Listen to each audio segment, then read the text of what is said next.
Buenas tardes. Lo primero, gracias por venir un día como hoy. Yo vengo en representación de la editorial La Uña Rota, que ha publicado el libro Ágata. La Uña Rota es una editorial de Segovia, y lo cierto es que cuando hablé con la Concejalía de Cultura de Tomares, del Ayuntamiento, yo dije, o hace así de tiempo, o llueve, o no vengo, ¿no? Así que quiero dar las gracias al Ayuntamiento por darme este regalo. Lo cierto es que estaba pensando antes de entrar, que esta carpa, si hacemos un ejercicio de imaginación, podría de alguna forma, y no sé, si pensamos que esta carpa es un barco, y este tiempo que tenemos ahora tronando alrededor con la lluvia, el viento, podría ser un buen escenario para imaginar el punto de partida de este libro. Este libro comienza con un naufragio, de alguna forma. La historia de este libro comienza con un naufragio. Y si imaginamos que esto es un barco, mira, igual podemos estar mejor envueltos, ¿no?, en la historia que vamos a contar. Es una historia que tiene antecedentes, y esos antecedentes estaría bien contarlos antes de entrar en materia del libro de Ágata. Tiene que ver con dos autores del siglo XIX, uno es Herman Melville y el otro es Nathaniel Hawthorne. Melville y Hawthorne se conocieron en Massachusetts, de alguna forma eran vecinos, no sé si estaban a 6 kilómetros así de distancia uno del otro, y Melville les encantaba Hawthorne, que es el autor de La Letra Escarlata, lo conoceréis por varias de sus novelas, y Melville, el autor de Moby Dick, aún no había escrito Moby Dick, pero estaba en ello. El caso es que empezaron a escribirse una serie de cartas, de las cuales solo se conservan las que Melville envió a Hawthorne. En cambio, las que Hawthorne envió a Melville se encargó de tirarlas al fuego cada vez que las recibía, de modo que no se conserva ninguna. Tiene esa costumbre, la carta leída igual iba a la hoguera. La relación entre Hawthorne y Melville es una relación peculiar. Yo creo que por lo que se desprende de las cartas, Melville sintió un entusiasmo, a veces era enfervecido por Hawthorne, y Hawthorne por Melville era más bien cordial, ¿no?, una relación cordial con él. Y bueno, esto tiene importancia para entender esta historia, porque un día Melville, estando de viaje en un barco, escucha una historia. Esa historia que escucha, según la va escuchando de un abogado, piensa, esta historia la escribiría fenomenal mi amigo Nathaniel Hawthorne. Y nada más llegar a casa le dice, mira, Nathaniel, he escuchado esta historia que creo que a ti te sienta como anillo al dedo. Esta es la historia que yo creo que vamos a contar ahora entre los tres, por no hablar demasiado, que La Uña Rota propuso a Sara Mesa, que es de aquí, de este pueblo, vive en este pueblo, está aquí residente, y Pablo Martín Sánchez, que vive en Barcelona. Son dos autores prácticamente de la misma generación, no, prácticamente no, son de la misma generación y se llevan un año de diferencia. Creo que tú eres un año mayor. No. Tú eres un año mayor que creo que se ve, vamos, no hace falta decirlo. Venga, vamos. Sí, ella es un año mayor que él. Y que pensamos que estaría bien, siendo dos estilos distintos, que afrontaran esta historia que Melville escucha en boca de un abogado y propone a Hawthorne. Y que Hawthorne, muy caballerosamente, decide rehusarla, o sea, no la escribe. Esta historia que digo comienza con un naufragio. Es una historia que transcurre en una costa, al lado de un faro, y una chica joven, hija del farero, un día ve como un temporal azota la costa y al día siguiente se encuentra con un hombre que ha llegado a la playa como si fuera un pecio, unos restos de un barco, ¿no? Y una vez que se lo encuentra allí, decide cuidarlo. Y como suele pasar en estos casos, sobre todo en ciertas películas, pero aquí fue real, se enamoró de él. Y como suele ocurrir, se acabaron casando.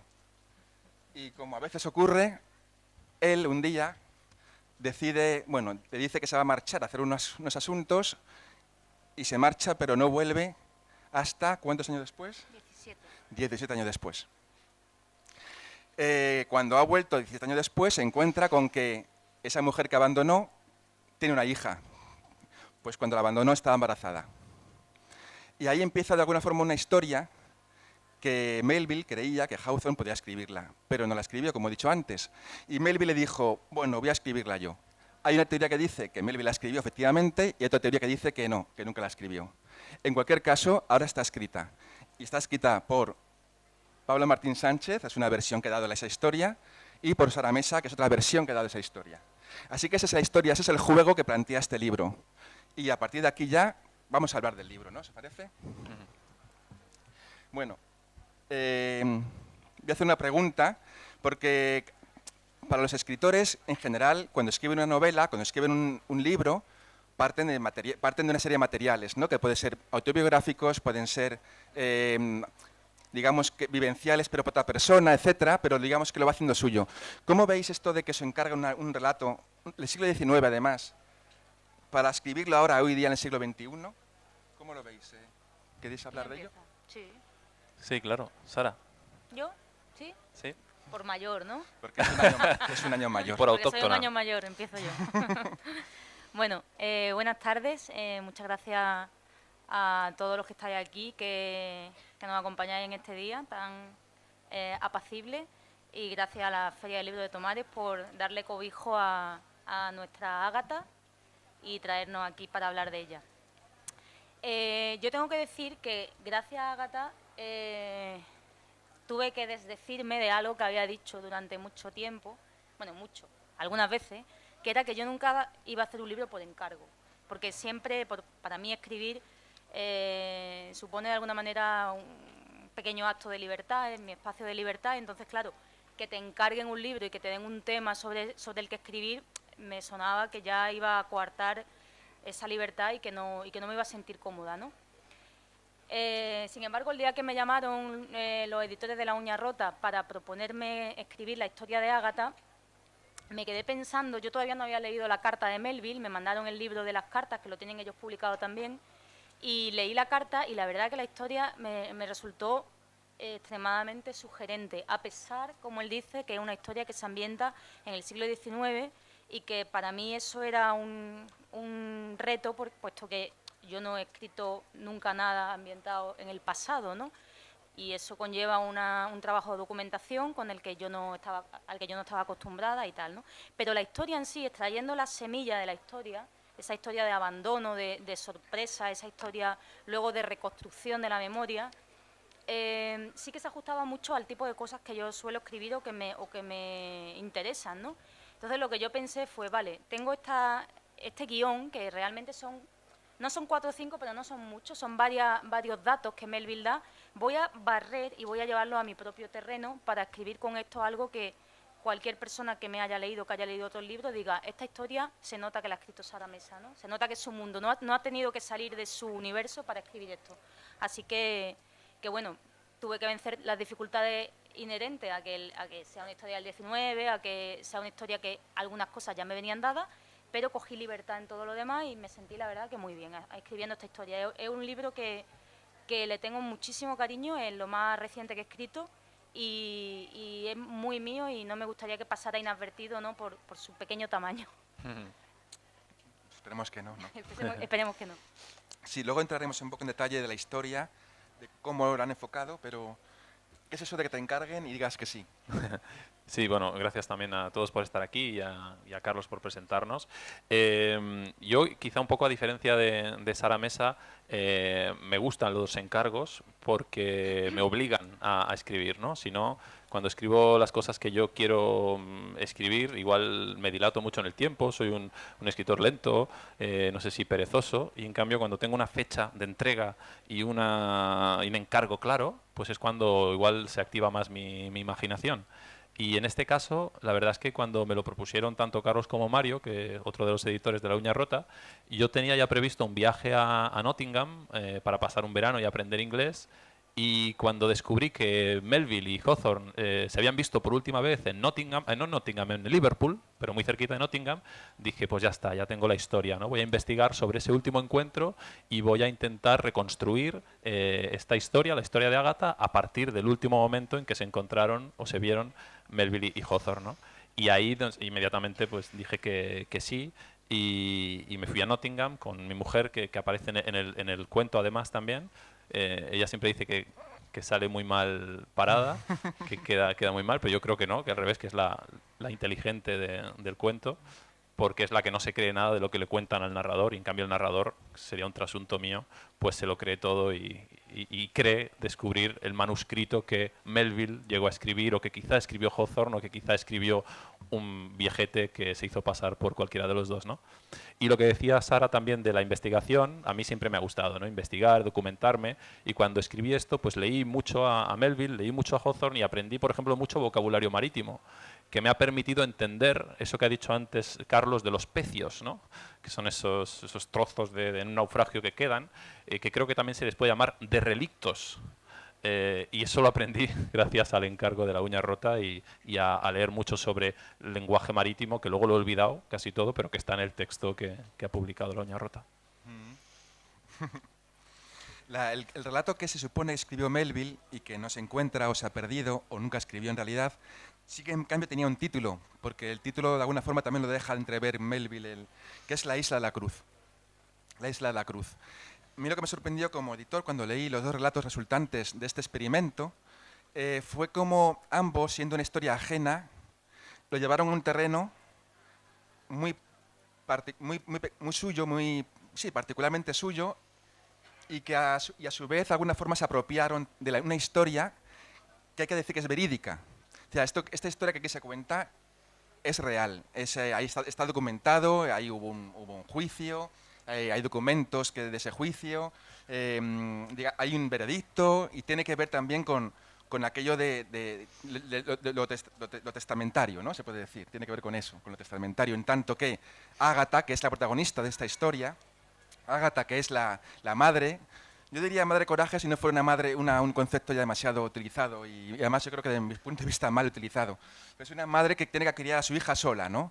Y digamos que ese aspecto más psicológico de la historia se lo quedó Sara, la parte porque ella lo que hace es encarar la historia contándola desde el punto de vista en primera persona de la hija de Ágata.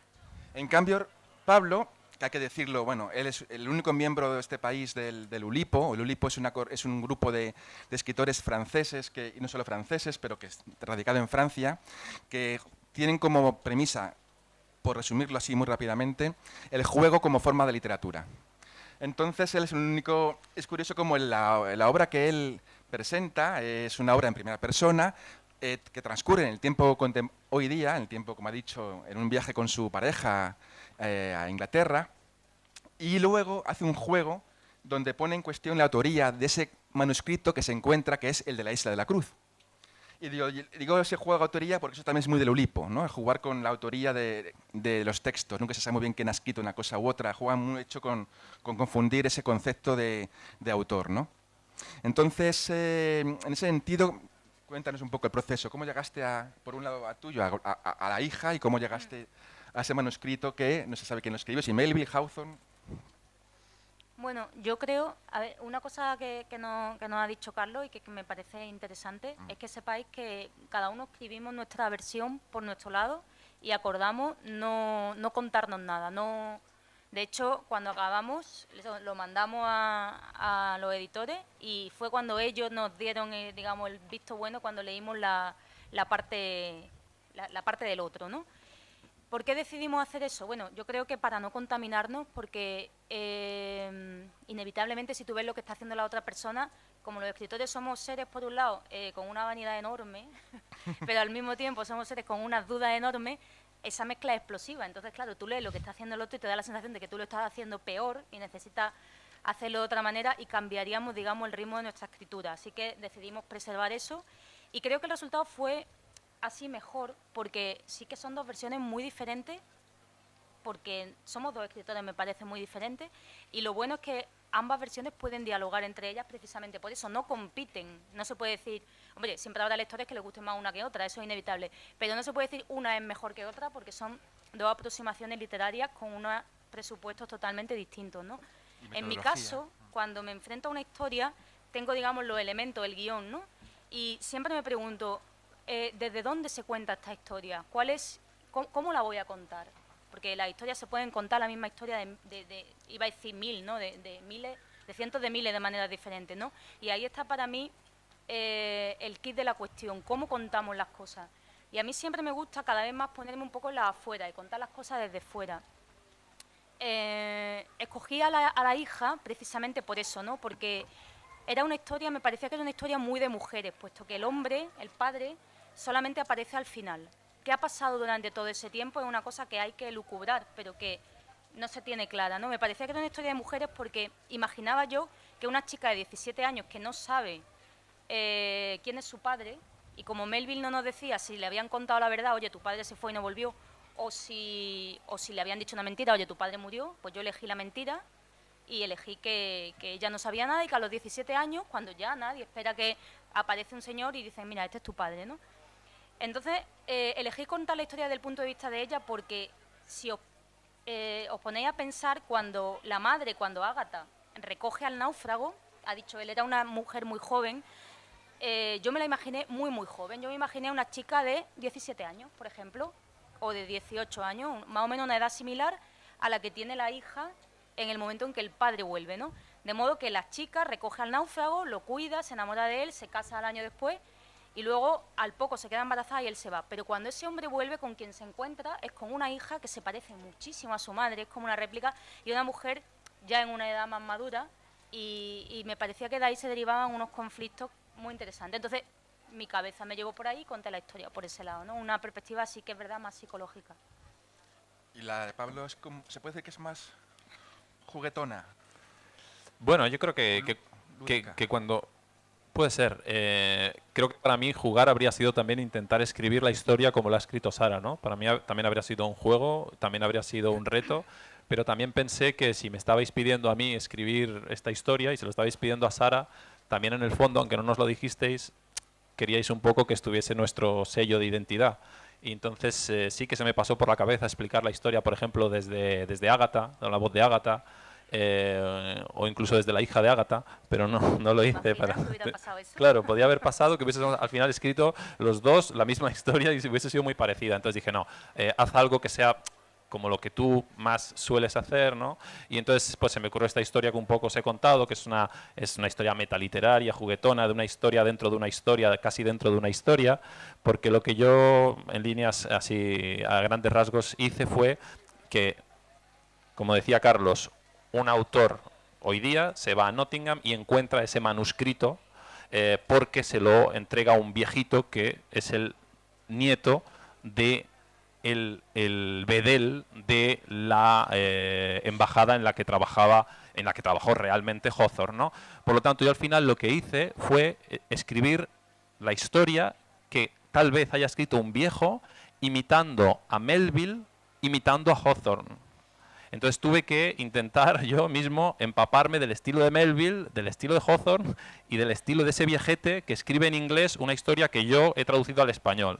Entonces, lo del juego, pues sí que se ve un poco ahí, ¿no? No sé si el resultado está a la altura de esas expectativas que yo me había puesto, pero en todo caso sí que me pareció una oportunidad excelente para leer más en profundidad a Melville, para leer más en profundidad a Hawthorne y para intentar este triple salto mortal o este triple salto de cajas chinas o de muñecas rusas que me parece que es mi historia. Estoy diciendo el tiempo, porque como ahí está aquí todo muy medido, ¿no? La historia que hemos contado todavía como a grandes rasgos y ya solamente al principio, continúa. El caso es que cuando, como decía Sara, ¿no? Cuando este señor, 17 años después, decide regresar a ese faro que abandonó, donde estaba su mujer y su hija, la que no conocía de nada, empiezan a suceder detalles. Uno de los detalles está en el título que eligió Sara Mesa para el libro, que se llama Un reloj y 3 chales. Los chales y el reloj tienen que ver con algo que despierta las sospechas, sobre todo en la madre, en relación a este señor, y se puede decir, ¿no? Se puede decir. Lo que se descubre ahí es que él tiene otra familia. Tiene otra familia que durante esos 17 años ha nutrido, ¿no? Con hijos, no sé si tiene hijos, pero tiene una familia con la que ha convivido 17 años y luego se casa de una vez más. Por eso luego tiene que ver con el tema de cuando muere, a quién pertenece la herencia, ¿no? Y por eso ahí entran ya la madre y la hija y van a defender lo suyo, porque ella se siente hija legítima cuando la familia la otra familia que tenía la considera ilegítima. ese es un poco el desenlace de esta historia, que acaba favorablemente en la vida real, favorablemente para Ágata y su hija. Que de alguna forma la reconocen, le dan el dinero que pertenecen, porque este hombre se hizo medio rico o algo así, empezó a tener como varios negocios bastante prósperos. En ese sentido, habría que decir una anécdota, Pablo, de cómo descubriste tú el relato de Sara, porque yo lo guardaba muy celosamente hasta que un día él estaba en Segovia presentando un libro que es Tuyo es el mañana, el último que ha publicado en la tirada Acantilado. ¿Y qué pasó? Que lo cuentas allí para, bueno, ya. Bueno, es una anécdota que demuestra que es verdad que Sara y yo no habíamos hablado hasta tal punto que yo le acababa también de entregar a los editores mi versión, y cuando estaba en Segovia, Carlos me dijo, ven, acompáñame que tengo que recoger unas fotocopias en la copistería, ¿no? Y apareció pues eso, no sé, 30, 40 páginas, no sé cuánto era, con el título un reloj y 3 chales. Y yo ni entendí qué era aquello, ni intuí que aquello podía ser el texto de Sara Mesa. Hasta tal punto iba yo tan desencaminado que no sabía ni cuál era el título, ni me acordaba ya prácticamente de los chales, porque en mi historia no tienen prácticamente importancia. Y ahí se ve muy claramente cómo, por ejemplo, Sara se quedó con ese detalle de los 3 chales, hasta tal punto de que le puso como título a su relato un reloj y 3 chales. 3 chales que en el caso de Sara son de seda, y en mi caso son de cachemir. O sea, esto también es la gracia, ¿no? Si uno se lee los dos relatos, pues cada uno lo ha interpretado a su manera. O, por ejemplo, efectivamente, la chica creo que tiene 18 años en tu caso y no tiene hijos, ¿verdad? Al final, Rebeca, la hija. Ah, la hija, sí. La hija, y la mía tiene la misma edad, ahí coincidimos, pero en cambio se queda embarazada, ¿no? Bueno, ahí son todos esos detalles y no tan detalles que hacen que cada historia sea 2 historias distintas, pero a la vez complementarias, y que el lector no sepa, o sea, creo que el lector no puede decir hay una verdad o hay una sola historia, y creo que eso es no sé, es casi una lección de vida, ¿no? Que no existe una verdad, existen las verdades, ¿no? Sí, decía Sara de que podemos leer ahora al inicio de cada pieza para dar a entender cómo cada una empieza y ya veréis que es completamente distinto, no tiene nada que ver.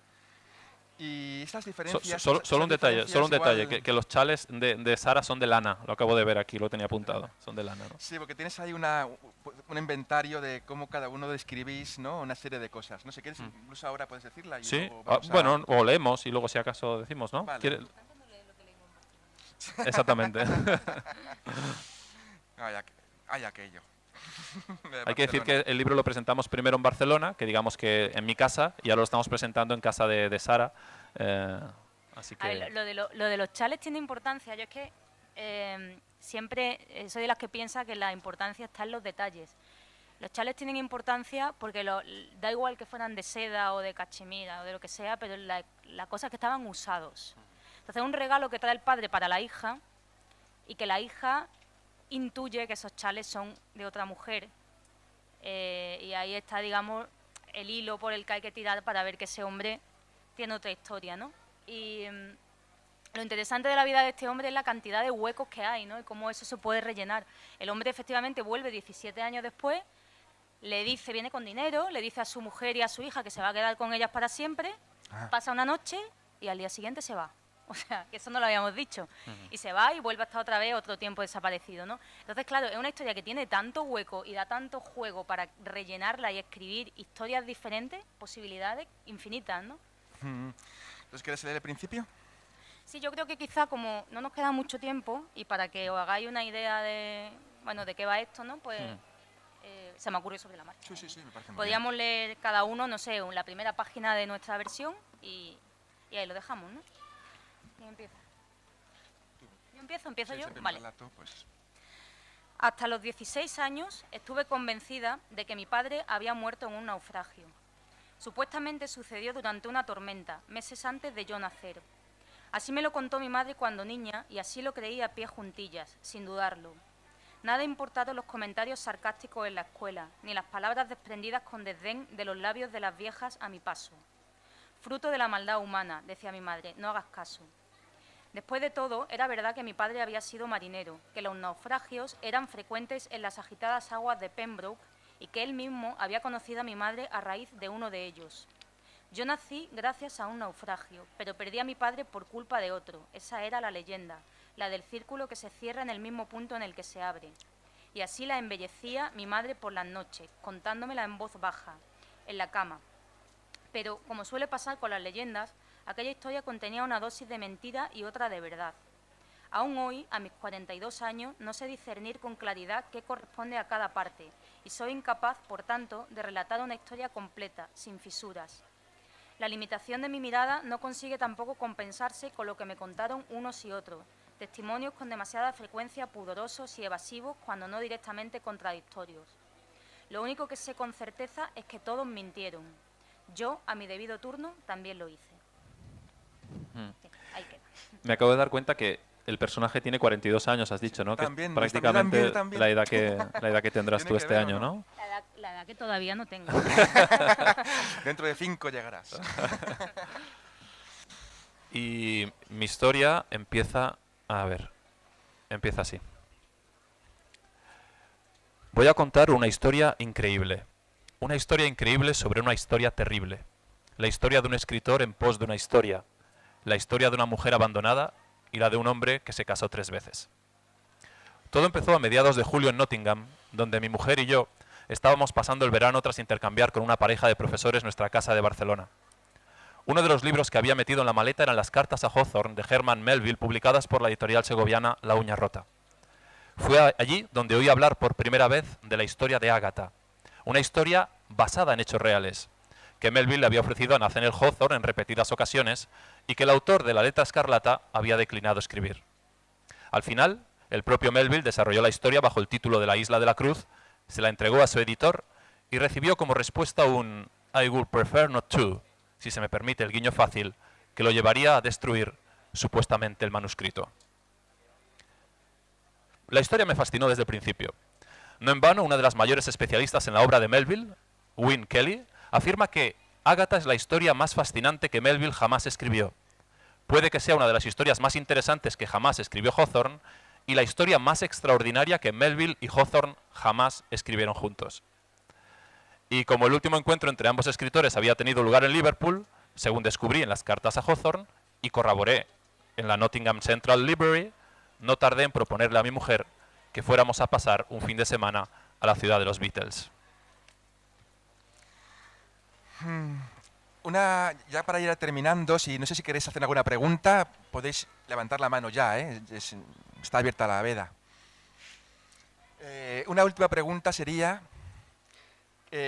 aquí el convidado de piedra sería Herman Melville, de alguna forma, ¿no? También Hawthorne, pero sería como más al fondo, no estaría tan presente.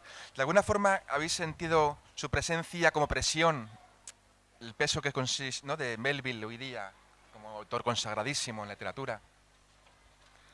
Hombre, yo no, porque prefería no pensarlo. No, porque de hecho alguna persona que se ha enterado de la publicación de este libro me decía, qué atrevimiento, ¿no?, escribir una historia de Melville. Digo, no, pero no es de Melville la historia. Primero que no es de Melville, es totalmente diferente. No pretendo reescribir nada ni mejorar nada. Melville nos hizo ese regalo y lo estamos aprovechando, ¿no? Lo que sí que es verdad que Melville está ahí desde el momento que a él le llama la atención esa historia y que explica cómo hay que contarla. Él no solamente se entera de que hay una mujer que su marido abandonó, que luego volvió, que tenía otra familia y todo el tema del juicio final, ¿cómo suena?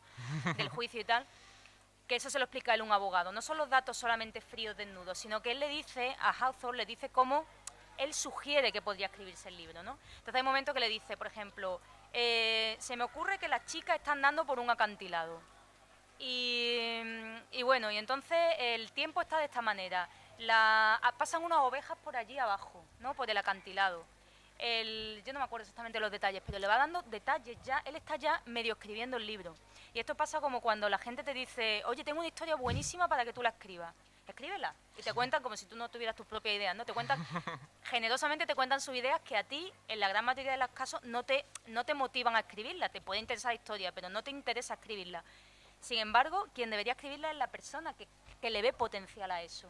Es decir, toda persona que te propone una historia, en realidad, debería escribir él o ella esa historia, ¿no? Y eso es lo que pasó con Melville. Melville propone una historia, claro, está presente todo el tiempo ahí porque él se fijó en eso. Y lo tomo como un regalo, ¿no? Como, porque si empiezas a pensar en cómo lo habría hecho él y cómo lo he hecho yo, entonces sí que es una presión grande, ¿no? Pero, bueno. Claro, él solo deja pistas, ¿no? Que de alguna forma Claro. habéis utilizado o no, ¿no? Claro, claro. No, a mí sí se me pasaba por la cabeza la idea de pensar qué habría pensado Melville si le hubiesen dicho que 150 años después una chica de Tomares y un chico de Reus iban a escribir esa historia, ¿no? Y eso me motivaba más que ponerme presión, ¿no? Y no sé, creo que ahora cuando le proponga a alguien escribir una historia, pensaré si dentro de 150 años a alguien de Massachusetts se le ocurrirá escribirla, ¿no? Algún editor. Sí, hay que decir también que no hemos dicho que tanto la carta en la que Melville invita a Hawthorne y le traslada esa emoción que ha sentido al escucharla en un barco, está también en el libro, esa carta de Melville a Hawthorne, y también está el informe que Melville recibe del abogado, donde cuenta todos los detalles de ese caso, que es un caso judicial, a fin de cuentas, con abogados y fiscales, así en plan serie americana actual, y donde de ahí saca todos los datos Melville para luego contar la historia. Y ahí, de ahí sale todo esto, ¿no? Así que bueno, para mí agradezco públicamente que tanto Sara Mesa y Pablo Martín Sánchez se hayan atrevido, porque esto también es un ejercicio de atrevimiento. Como yo creo, no es fácil afrontar un reto, un encargo así, se hayan atrevido a escribir estas dos historias que juntas, digamos que completan un rompecabezas. Y en ese sentido, como editor y en nombre de mis compañeros editores de la editorial La Uña Rota, estamos muy contentos. Y mira, pasan cosas con los libros como esta, ¿no? Que nos invitan a Tomares a presentarlo, lo cual siempre es de agradecer. Yo quiero añadir una cosa, que me parece que no habríais tenido problemas en encontrar escritores que se hubiesen atrevido. No sé si fuimos los primeros a los que nos lo propusisteis. Eso es información reservada. Pero seguro que hubieseis encontrado. No es tan fácil encontrar editores, y esto no es para hacerte la pelota, Carlos, no es tan fácil encontrar editores que tengan ideas como estas y que tengan iniciativas que acaben en libros como estos, ¿no? Y eso creo que sobre todo hay que valorarlo y hay que felicitaros por una idea tan buena como esa, ¿no? Yo solo pienso que esto no naufraguemos, aquí hoy. Porque esto suena, vamos, esto fatal. Cada vez viene más gente, supongo que es para el acto de después. No sé si... Llegas a tiempo. Bueno, ¿alguna pregunta? ¿Alguna pregunta para Sara y para Pablo? No. Pues mira, mejor. Está todo claro. Está todo ya, vamos a... Nada, el libro está ahí por si queréis leerlo, merece la pena, en serio. Es muy recomendable. Gracias. Bueno, gracias. Gracias.